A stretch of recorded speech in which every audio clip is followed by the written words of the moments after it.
4.5 billion years ago, a protoplanet the size of Mars crashed into Earth. From this impact, massive debris was ejected into orbit, and through the laws of physics, the moon was formed. Now, for several reasons, life on Earth today does owe a lot to this impact. And I can't really think of a better way to pay homage to one of Earth's most brutal celestial events than to photograph the actual physical remnants of it, aka the moon.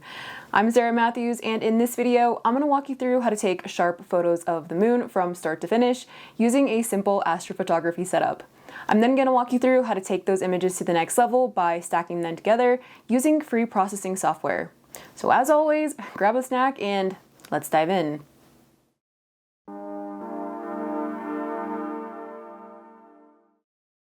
So when it comes to taking sharp photos of the moon, where the moon is the primary subject in the field of view, there isn't a landscape along with the moon, it's legit just the moon.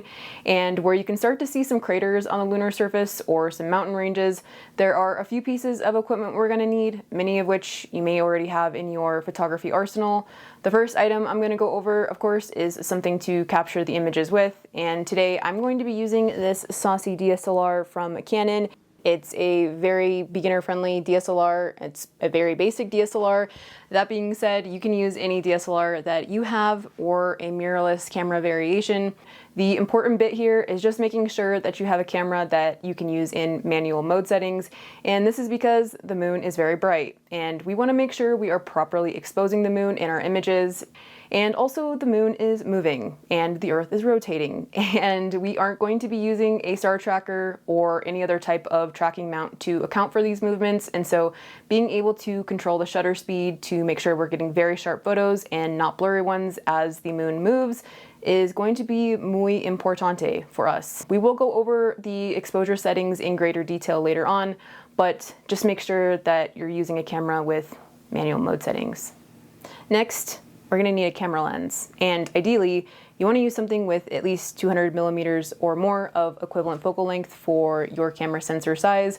And this is because if you want to see details on the lunar surface like craters and mountain ranges, or just details that you wouldn't be able to see with the unaided eye from down here on Earth, then using something with at least 200 millimeters of focal length, or sometimes referred to as magnification, is going to help you achieve that.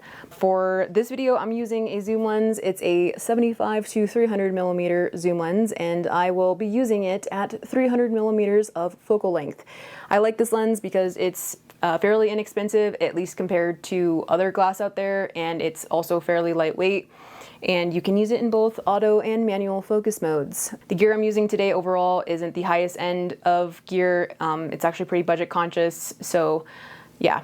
If you are going to use something with a very long focal length, the moon is going to appear to move out of frame more quickly, and of course that's because you're more zoomed in. And if there's any sort of vibration during an exposure, either from like you walking around or because of wind or some third-party reason why, the vibration is going to appear more pronounced, so that equals the image looking blurrier. Just keep that in mind with longer focal lengths. And you can also attach a telescope to a DSLR or mirrorless camera. It's actually fairly easy to do. If you would like for me to go over that at some point in the future, let me know down in the comments. And if you are unsure of what the field of view is going to look like with the moon in the field of view and your camera body and camera lens situation, you can use an online tool like astronomy.tools to see what that looks like, and I will show you how to use that now. All right, party people, we're here on astronomy.tools. It's a website with tools for astronomy. So to calculate our field of view, come over here to FOV calculator. FOV is just short for field of view. Come over here to imaging mode, and to choose your object, come over here to the solar system drop-down menu, select the moon. For choosing your equipment, if your lens isn't in the telescope drop-down menu, just enter in the values manually. So for me, the focal length is 300 millimeters. My aperture is 53.57. And then if your camera isn't in the drop-down menu, just enter in these values manually. Do a quick Google search or just check your user manuals. All right, let's click Add to View, and here we are. And the moon is still looking radiant as ever. I did notice something a little bit different, which I think warrants further investigation, so let's zoom in. Whoa, it's a YouTube subscribe button. That's absolutely wild. And what's that next to it? Patreon? That's super weird. I would just like to take this moment to thank all of my lovely subscribers and all of my lovely patrons. If you would like to support me and this channel over on Patreon, I will leave a link down below for you to check out. For reals, all of your support really does mean the multiverse to me and really does help to keep this channel going. So thank you so much. And I'm sorry this is so awkward because there's never really a great way to do this, but thanks for entertaining this. All right, back to the rest of the video. All right, friends, we are moving this train right along.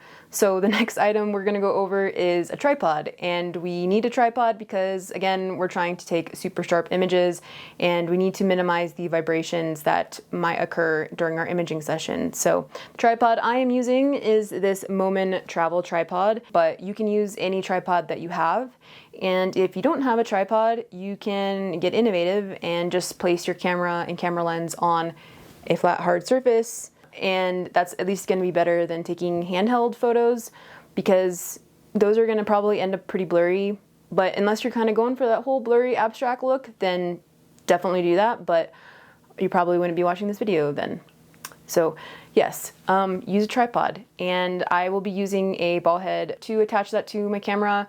If you're using a longer lens, make sure you're using a lens collar instead so as to not strain the camera's collar. You can also use a pan head instead of a ball head since those are also a little bit less expensive, but they are going to be a little bit more difficult to move around. But yeah, just use whatever makes your setup the sturdiest and whatever you're most comfortable with. The next thing we're going to go over is this little device here. And this is a shutter release cable for those who may not be as familiar. And this is going to help us in minimizing the vibration that we would otherwise incur whilst clicking on the shutter button to take an image on our camera body. So by using this, plugging this into the camera and just pressing on this button, it's going to allow us to take the image from somewhat of a far place. I know that some camera companies created apps to control their cameras, so if you have an app to do that, use that. You can also use a remote shutter release. That will also work as well. They are super inexpensive, so if you have some Bitcoin laying around, definitely recommend investing in one of these. If you don't want to invest in one of these or don't have one, you can just use your camera's self-timer feature if it has it. So other accessories, just make sure that you have charged batteries for your camera and batteries for this little dude, as well as a memory card with enough storage space. And a headlamp is also really nice, especially one with red lights on it or just a red light. And snacks, of course. As many of you know, snacks are great. Just be careful of wildlife and please don't litter.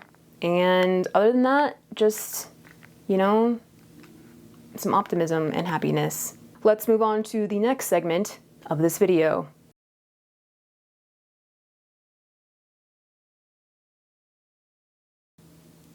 All right, let's talk about planning, because planning is an essential step when it comes to achieving the sharp, focused images of the moon that one desires. So I'm going to go over all those reasons right now. One of those reasons is you need to make sure you are imaging the moon under optimal weather conditions. And this is because it's less than ideal to photograph the moon whilst it is raining, mostly because there's rain and it's probably going to mess up your setup. Also, you want to image when there isn't a lot of wind because that's just going to introduce unnecessary vibration into your exposure and it's just not very fun and it gets pretty cold. Also, you want to image the moon when there aren't a lot of clouds out, and so you can use something like Clear Outside. It's an app and it's online, and you just type in your location and it will just tell you what the cloud situation is for a given location. So 0 is indicative of no clouds. Clouds are cool in images with the moon, but we're not going to cover that in this video. Also, you want to make sure that seeing conditions for the atmosphere of that specific location is also optimal.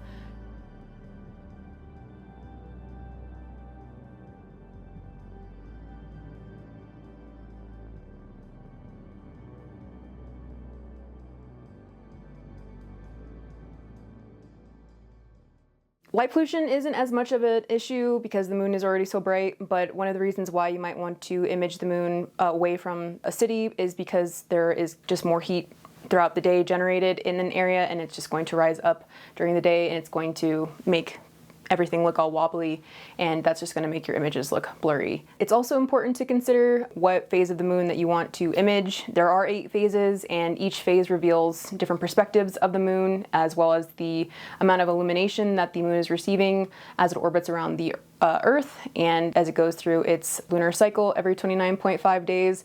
And so you can use something like almanac.com to see what phase of the moon it is in for a given day. And what's really important here is making sure that you know when it is rising and when it is going to set, because you want to try to image the moon when it is highest in the sky or at its highest altitude in the sky. That's because there's going to be less atmosphere between your camera and the moon. The atmosphere is going to contain lots of stuff that could obscure your images and make them less sharp. And when it's highest in the sky, there is less air for your camera to image through. Conversely, when the moon is closer to the horizon, that's when you are going to be imaging through more air and / more atmosphere, which is just going to introduce more unnecessary wobbliness and all this other stuff. My best piece of advice is just to use something like Stellarium. It's an app you can download to your phone, or you can download it to your desktop, and just see when it's going to be highest in the sky and where it's going to be, and make sure you have a location where you can see it for your imaging session.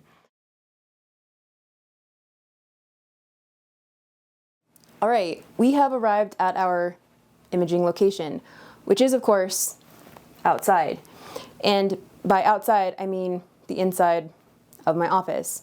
So I implore you, as well as myself, to use our imaginations and imagine that instead we are in the great outdoors. So ideally, you're going to arrive at your imaging location with enough time to set up all of your equipment correctly and without having to be in a frantic state of mind. Ideally, you also want to have enough time to have your camera lens adjust to the same ambient temperature. This is going to improve the sharpness of our images, and it's going to take about 30 minutes or so. Related to the actual physical location itself, you want to find some solid, wonderful Mother Earth to set up upon. Something like a level surface with grass is going to be great. Try to avoid setting up on any surface that's wobbly, like a deck. That's just going to introduce vibration, which basically goes against everything we've been talking about in this video. With all of that out of the way, let's set up our equipment. And the first piece of equipment I'm going to set up, which I think makes the most logical sense, is our tripod. Look who we have here. It's our tripod. And yes, the legs are already magically extended.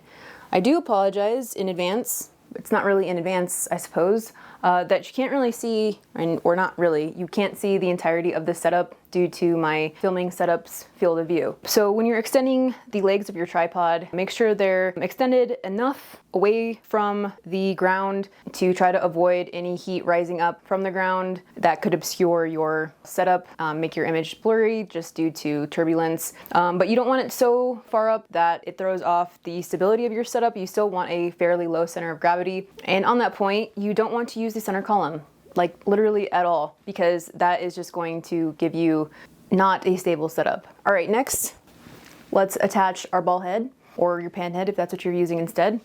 If you're using a ball head, it's going to come with this little adapter plate. So I'm going to take my camera, I'm going to thread this in here, and I'm just going to slide it in here. Cool, so we have that. And if you're using a lens collar, then you would want to attach the base of the lens collar here instead. And since I'm not using a lens collar, I won't have my lens already attached. So I'm going to remove this cap, remove the cap on my lens. Cool. So you want to make sure that everything is as secure as possible. Make sure all the legs and its features are very, very secure. Make sure the ball head or pan head or whatever you're using is also very secure to the tripod. If you have a camera strap, take that off because that's just going to introduce vibrations. Now let's get into the next step of this video.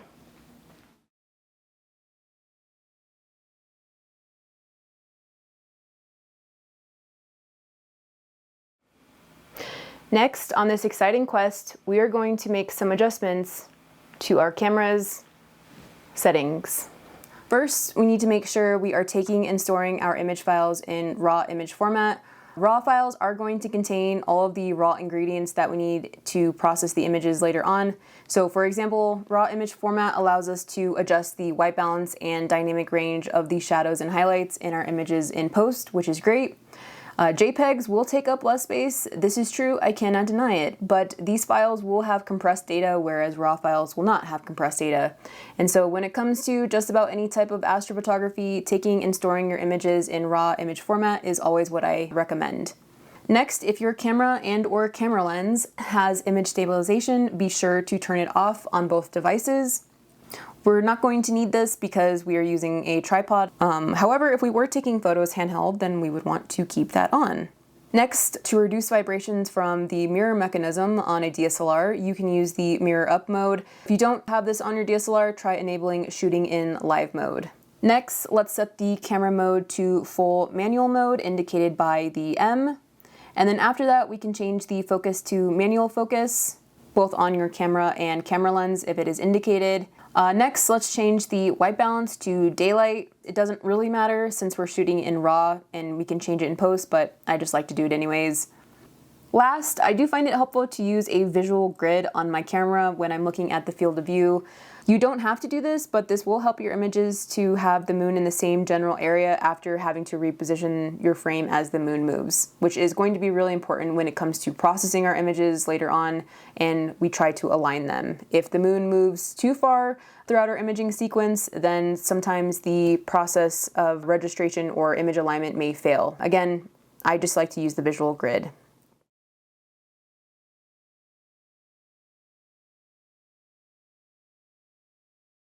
So before we move on and we put the moon in our field of view and we focus our camera lens, I just want to briefly touch on exposure settings since we need to make some adjustments to those for those next steps. And I know some of you out there watching this are beginners to photography. So exposure settings pertain to just 3 settings for our camera: the shutter speed, the ISO, and the aperture. And together, these settings control how bright our images end up being or how exposed they are. And so at a high level, the shutter speed pertains to how long our camera is taking an image for. The ISO pertains to how sensitive our camera sensor is to that light coming into it. And the aperture pertains to our camera lens's opening. So a wide opening is going to let in more light to our camera's sensor more quickly, whereas a small opening from our camera lens is going to let in less light less quickly. One thing to note about aperture though is that it's denoted by an f-stop number or an f number. You may have seen them before, something like an f2, f5.6, f11. But what's kind of counterintuitive with f-stops and the actual aperture size is that something like an f2, so a small f number, it's actually going to have a very wide opening, whereas a larger f-stop number, so something like f11, it's actually going to have a smaller opening. But one way to kind of help with this confusion is to think of them as fractions, because they are in fact fractions. And so a fraction of 1/2 is going to be larger than 1/16. So an aperture or an f-stop of f2 is going to be larger than an f-stop of f16. I hope that kind of helps with any confusion if you had any, but maybe you didn't. So that kind of covers exposure settings at a really high level. We are going to go into them in much greater detail in the next section, but hopefully that helps. So we need to adjust our camera's ISO to the base ISO. For my camera, that's going to be a value of ISO 100. And then after that, I'm going to change the aperture to its widest aperture for this camera lens's given focal length of 300. So that's going to be f5.6. And then I'm going to change the shutter speed of this camera to 1 second. All right, with all that good to go, next we need to locate the moon, and then we're going to adjust the ball head or pan head if you're using one to bring the moon into the center of the frame on the camera's LCD screen. If the moon appears like a white blob on your DSLR's LCD screen, just increase the shutter speed a bit more, maybe to 10 or 15 seconds. So once framed up, secure the knobs of your ball head or pan head, and then next we're going to focus our camera's lens. And then I'm going to use my camera's live view magnification feature with the LCD screen, and I'm going to place this white box over the moon. Next, I'm going to zoom into the moon and bring the view to the edge of the moon or on a crater. You just want somewhere with good contrast because that's key. So I'm just going to use these up and down and right and left buttons on the back of the camera to get it positioned. And then I'm going to let my camera stabilize just for a moment. And then I'm going to begin moving the camera lens's focus ring left and right until the edge of the moon appears sharper and sharper. Just a friendly tip, if you are using a zoom lens, just be careful not to adjust the focal length ring in place of the focus ring when you're trying to focus. So once you have a pretty good handle on focus, you may also want to try adjusting your camera lens's f-stop just to see what f-stop is sharpest for your camera lens. And this is because camera lenses with variable focal ratios will typically have what's called a quote-unquote sweet spot, where the lens's focus is sharpest, or in other words, an f-stop where the view is sharpest. You can do a sharpness test to see which f-stop exactly is sharpest by focusing on some text and taking pictures with different f ratios. For now, just try to see what works best for your camera lens. For me and my setup, it was either f7.1 or f5.6. Some say it's usually 2 steps down from your widest aperture, the sweet spot that is. So for f5.6, that would be f11 on my camera lens, but I found that not to be the case for this setup because of an issue we run into with really small openings, which is called diffraction. I'm going to spare you the details and the physics involved, but just try to see which aperture is sharpest for you. Once you do have really sharp focus, just leave the focus ring alone, don't touch it, and we are going to get into the next segment.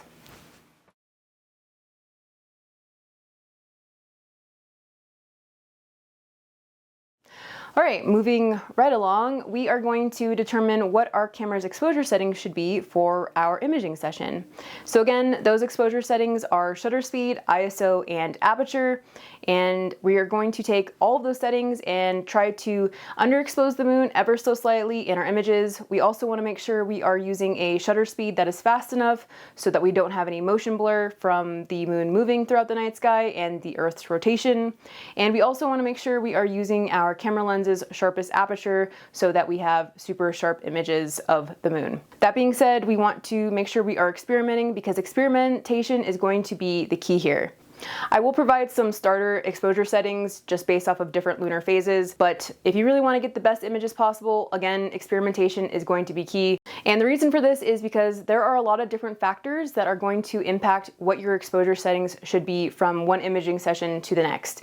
And this is because depending on the phase of the moon that the moon is in when you're imaging it, how much illumination it's receiving from the sun, what camera lens and camera body you're using, that combination, as well as where the moon is in the night sky, how high in the sky is it, how close is it to the horizon, as well as what's going on with the atmosphere. Is there a lot of haze or moisture or humidity or pollution? All of these factors in combination together are going to impact your exposure settings. So what I've used for this imaging session for this specific video may look very different than what you're going to be using for your imaging session. And so again, experiment, see what works best for you, and it's going to come down to making sure that you like what you're seeing in your photos. So starting off with shutter speed, if you have a longer focal length, then you're going to have to prioritize this setting even more. The longer the focal length that you have, the shorter the shutter speed that you're going to have to use before you're going to start to see motion blur in your images. In general, for a crescent or quarter moon, try out 1/100th of a second. And for a full moon, try out 1/250th of a second. And then lastly, for a gibbous moon, try out somewhere between 1/100th of a second and 1/250th of a second. Try to take several photos and see if there's any apparent movement or motion blur. And if there is, and you've ruled out vibration as the possible source of the blurriness, then go ahead and use a shorter shutter speed. As for aperture, use your camera lens's sharpest aperture. For ISO, we want to try to keep noise from occurring from higher ISOs, so try to keep your ISO values down. So for a crescent or quarter moon, try out 100 to 400 ISO, and then for the full moon, try out maybe 100, and then for the gibbous moons, try out anywhere between 100 to 200. Try your best to balance out all these settings. Try to use your meter down here at the bottom of your camera. Anywhere between 0, -1, -2 means you are slightly underexposing the moon, which is going to be better than overexposing the moon and losing details. But once you find some settings that you really like, we can go ahead and start to attach our shutter release cable. If you don't have one of these, just use the self-timer feature on your camera, but just be sure to let some time occur before the exposure so you can walk away and there not be vibrations from your footsteps. If you are using a remote shutter cable, like I am, just move to an appropriate distance from the setup, pop a squat in your chair if you have one, and just let the ground settle for about 10 seconds. Next, you can begin taking exposures by pressing the large circle button on the shutter release device. I usually wait about 3 to 5 seconds before each image so my camera can store the raw file. Each camera will be able to take and store a raw file at different rates, but if you want to just be safe, you can wait all the way up to 30 seconds. Now just continue to do this until the moon starts to get out of the center of the frame, and then just readjust your setup so that the moon is in the center again. And again, depending on how much focal length your setup has, you're going to have to do this sooner and more often if you are using a longer focal length. I do recommend taking anywhere between 100 images or 150 images. If you want to take more than that, then definitely go ahead. I was only able to capture about 70 images because of clouds, rain, fires, and all that have just been really bad this year. So just take however many that you can. And once you're done, awesome. And we can move into reviewing our images and processing them.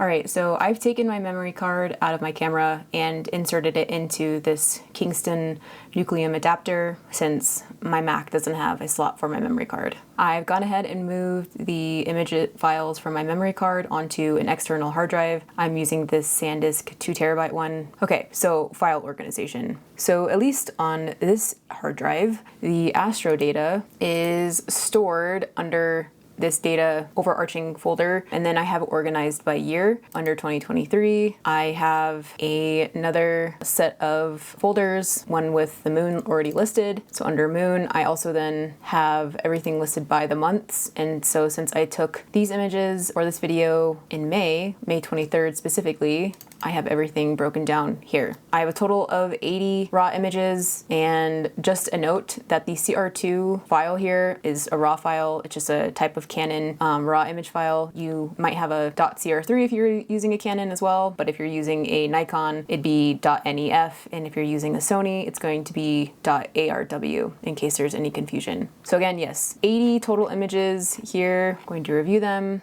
and any of the images that are just test shots, I'm going to delete, as well as the ones that are very obviously blurry.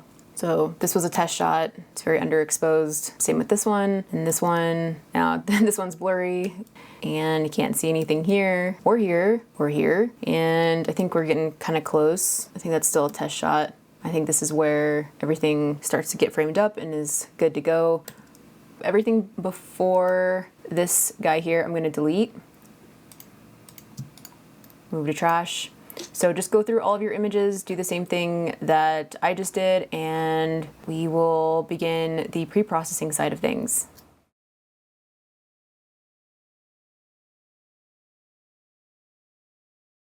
I think now is the time to bring this party up a notch, and we're going to do that with a technique called image stacking. Now, image stacking is not exclusive to lunar photography. It's actually really common across all different types of astrophotography, as well as just photography in general. And the reason for this is because it does something really magical, and it improves something called the signal to noise ratio in a final stacked image. And it does this by combining a sequence of images of the same subject, so like the images we took of the moon, together to create a final stacked image.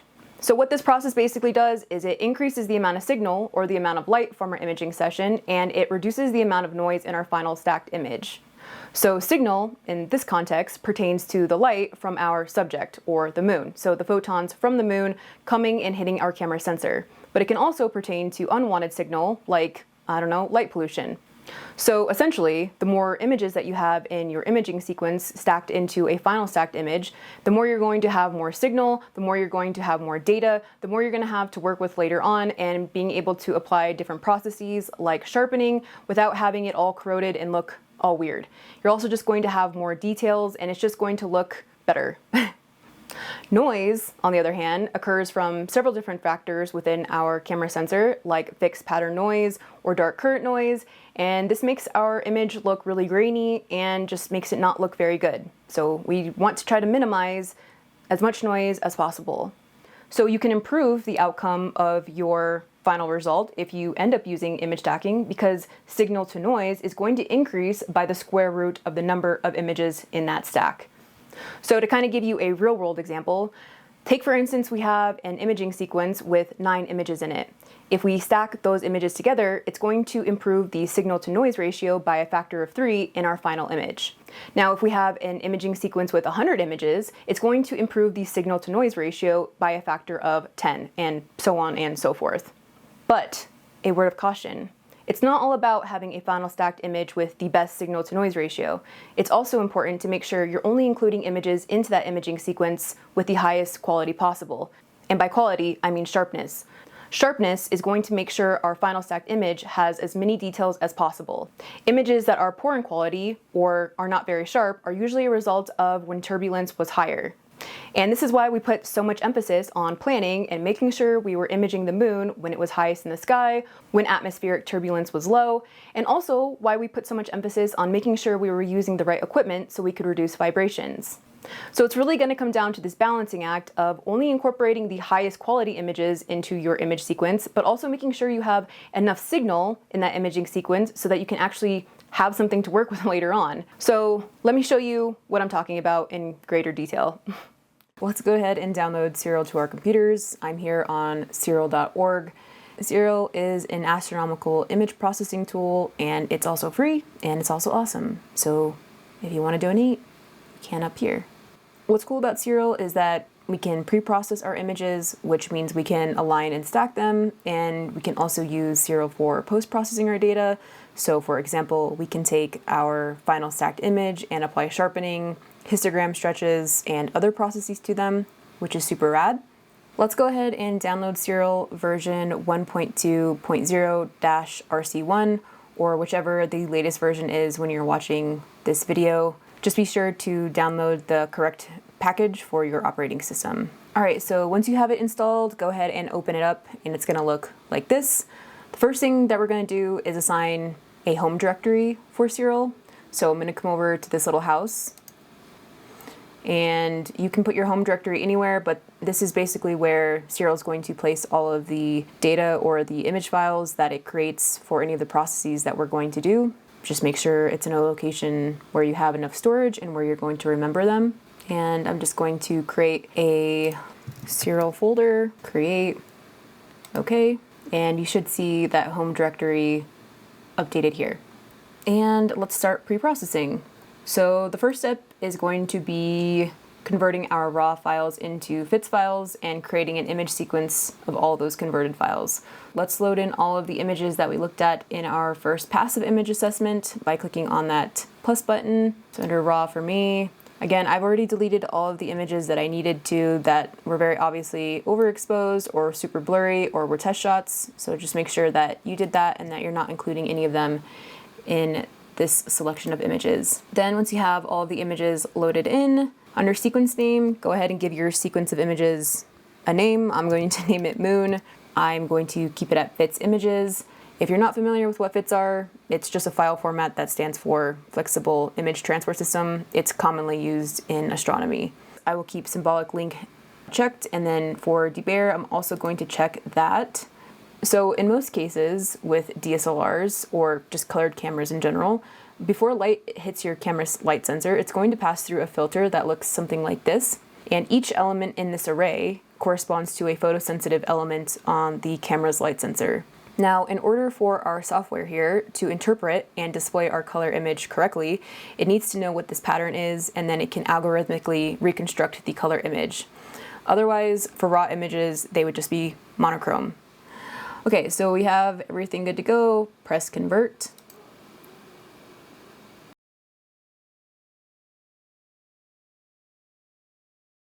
Cool. You should also see an image of the moon to the left.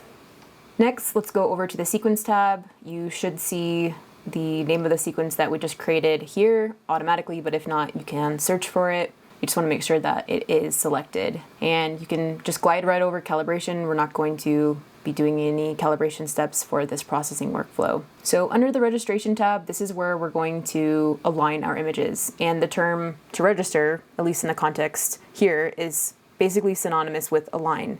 So we need to register all of our images to have the same orientation and alignment across all images in the sequence in order to properly stack them all together to create a final stacked image. Here under automatic image registration, under registration method, I'm going to select image pattern alignment planetary full disk. This is going to be good for these types of images of the moon. And then for the registration channel, I'm going to pick one green. And then under image selection, you want to have all images from the sequence registered.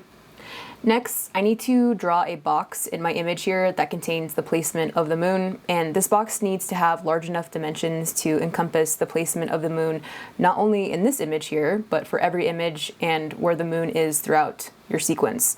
And this is why it was important to reframe the moon to the center during our imaging session. We don't want to have to draw too large of a box for the software to have to align the images to. At least in my experience, I found that if the celestial object travels too far throughout an imaging sequence, then the software is going to have some trouble aligning the image frames correctly. That is about the most that the moon traveled, which is okay. All right, now we can press go register and the images will register. Cool, so registration is done. One thing I do want to point out before we move on to the next tab is this number here, this log item best frame number 9. We're going to use this number as our reference number for all of the other images in our image sequence to be graded against or graded relative to this image's quality. And the quality just pertains to the overall sharpness of the image. That's pretty typical for images that are of planetary or lunar objects. So we can come over here to our sequence list of images and I'm going to unselect reference image. I'm going to come over here to image number 9 in the sequence, make sure that's highlighted and make sure it's selected as our reference image, and it is. Then I'm going to come over here to the plot tab. And what we're seeing here is a quality graph of our images in the imaging sequence. On the y-axis here, we have the quality rating from 0 to 1.0, and on the x-axis, we have the frames. The purple circles along this connected purple line are the images based on their quality rating listed as their corresponding number in the sequence list here. So number 9 is our reference image, and you can see frame number 9 is here, and it corresponds to this number here, as do all of the other images. So like I said, number 9 is here and it has a quality rating of 1. And again, that's because all of the other images were graded in relation to the quality of number 9. Now going back to what I mentioned earlier about this balance between a final stacked image with high signal to noise ratio and a final stacked image that is very sharp or is high in quality, this is where we could technically include all of the images of the imaging sequence into our final stacked image. But as you can see, many of those images are pretty poor quality, which is just going to cause our final stacked image to be less sharp and have less details and be lower quality. So I'm going to use this graph to determine a level of quality I'm willing to accept into my final stacked image. And this is going to be completely subjective and based on your own tolerance from image sequence to image sequence. So just looking at the graph, you can kind of start to see this rather large dip happen where the images start to get worse. And looking at frame number 42, the quality factor for number 42 is 0.86, and I'm looking at that Y position to correspond to the quality rating. So as of right now, I don't think I'm going to accept any images that have a quality rating that's less than 0.86, but I'm not totally sure yet. So let's just keep that in mind, 0.86. Let's go over to the stacking tab. And under sequence stacking, just keep the default of some stacking. Under normalization, just leave that as it is. We're not going to get into that for this workflow. And then under image rejection, under this drop-down menu, select quality, and quality corresponds to the same quality here. So in the middle here, we have a percentage of the images in our sequence we are willing to accept into the final stacked image. The default is 90% of the images, which would be 65 images out of the 72 images in the total sequence. So maybe since I didn't take a ton of photos, maybe I would want to be a little bit more tolerant with the amount of frames I let in, because I didn't take a ton of images. I didn't take hundreds or thousands, and so I don't really have a ton of signal to compromise. But I also don't want to be so tolerant that I include the poorer quality ones either. So let's just say I'm willing to accept, I don't know, 75% of the images. So that would give us 55 images of the 72 being stacked into our final image. And if we come over here, we have a greater sign, and this is basically saying that in this sequence, we're only going to be accepting images with a quality rating of greater than 0.72. Well, that's still a little bit too low in my opinion, just based off of this graph here, because it really actually starts to drop off a lot after 0.75, but I'm a little bit more comfortable with the 0.86. So if we were to drop this down even further, the percentage of allowable frames, let's see how long it takes to get to that 0.86 over here. If we were to only accept images with a quality rating greater than 0.86, we would be stacking 38 images of the 72 in the sequence, which would mean that I have a tolerance or an acceptance percentage rating of 52%. So this is just my thought process of approaching this specific imaging sequence from this imaging session. Again, just try to see what works best for you. Let's go ahead and press start stacking. So we have our final stacked image, and as you can see, there are some artifacts from the image registration process or the alignment process. That's no problem, we can crop that away. And don't worry, this is not what the final image is gonna look like. This image though is stored and saved in your home directory folder. So if you want to pull that up at any point, just the raw file or just the unprocessed image, it's going to be there. So I'm going to keep these next few steps very simple. I'm not going to get too fancy. And the first thing that I'm going to do is I'm just going to give this a crop. So you can crop it however you would like. That seems to be okay. Right click on the mouse, drop down to crop, and there we are. The next thing I'm going to do is I'm going to color correct this image. Obviously there is this green cast, and that's because of my colored camera, but it's really simple to fix. So if you do have that, come up here to image processing, remove green noise, and then I'm going to keep everything at the default, press apply, close. Now as far as just overall visualization, you can come down here to this visualization section here. You can adjust the shadows and the highlights, but this is just for visualization purposes. It's not actually being applied to the image in reality, I suppose you could say. Okay, so I gave it a little bit more of a crop. You don't have to crop it in this much. I'm just trying to show you what I'm doing. To zoom in, you can just press the plus or minus buttons. So we're going to sharpen this image, and there are some different techniques that you can do to sharpen an image like this. Let's come up here to image processing and down here to this item here. So this tool is really awesome. It's going to allow us to apply varying amounts of sharpening to different detail layers of our image called wavelet layers. And this is going to really help us isolate the right details to sharpen rather than applying the same amount of sharpening to the entire image. The first thing we're going to do is we're going to click here on the execute button in order to calculate the wavelet layers using the default parameters up here. But just to kind of give you a rundown, type just refers to the sharpening algorithm that we're going to use. You can either use linear or B-spline. I'm going to use B-spline, but try out and see which one you like best. And NB of layers just means number of layers. 6 is the most you can do, so I'm just going to keep it at 6. Now let's press execute. By using these sliders, we can either increase the amount of sharpness we want on a layer, or we can decrease. I am going to start on layer 1, and let me just show you what too much sharpening looks like. So this is a lot of sharpening, and you can see this white area that's kind of starts to form around the edge of the moon. We don't want that. That's still too much. And this is gonna all be subjective preference as well. What I'm gonna be using, you don't have to use. But one thing I do wanna call attention to is that the more sharpening you're gonna be using, you're going to start to see these areas where they are prone to being overexposed start to look even more overexposed if they already are.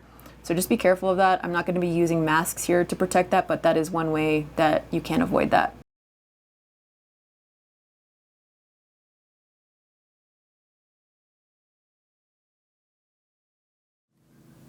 These are the settings I ended up going with, and it's a little over sharpened for my taste, but I know that this video is going to be compressed a little bit when it's uploaded to the interwebs, so hopefully that will compensate for any bit of softness that might have occurred or will occur. But once you have settings that you like, go ahead and press apply, and then those settings will be applied to your image.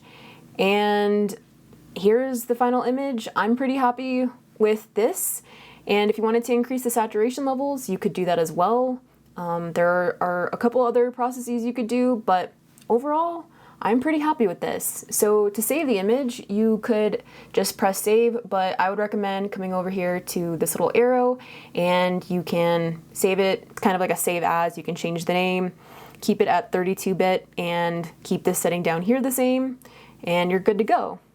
So if you've made it to the end of this video, thank you so much for watching. I really do hope you found this helpful. I know that it's pretty in-depth, but hopefully this will maybe inspire even more advanced techniques of photography for you later on.